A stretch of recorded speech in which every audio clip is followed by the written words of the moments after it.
अयोध्या का अभिशाप, श्री राम और रावण की अनकही कथा। रामायण की गाथा हर किसी ने सुनी है, पर क्या आपने कभी सोचा है कि इस युद्ध के पीछे एक और रहस्य छिपा था? एक ऐसा अभिशाप जो युगों युगों तक अयोध्या को प्रभावित करता रहा। आइए इस अनसुनी कथा को जानते हैं। बहुत समय पहले, जब श्री राम अयोध्या के राजकुमार थे, एक महान ऋषि अपने शिष्यों के साथ सरयू तट पर ध्यानमग्न थे। लेकिन अचानक रावण की सेना के एक राक्षस ने वहां हाहाकार मचा दिया। वह ऋषि की तपस्या भंग करना चाहता था। श्री राम को जब इस बात का पता चला, तो वे अपने धनुष बाण के साथ वहां पहुंचे और राक्षस को परास्त कर दिया।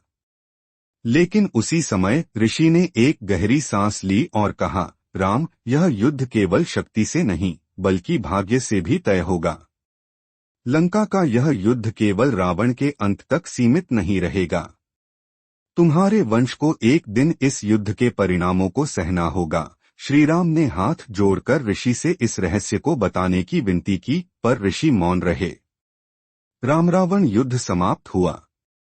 अयोध्या लौटकर श्री राम ने राज्य संभाला, पर एक अनजानी बेचैनी हमेशा उनके हृदय में बनी रही।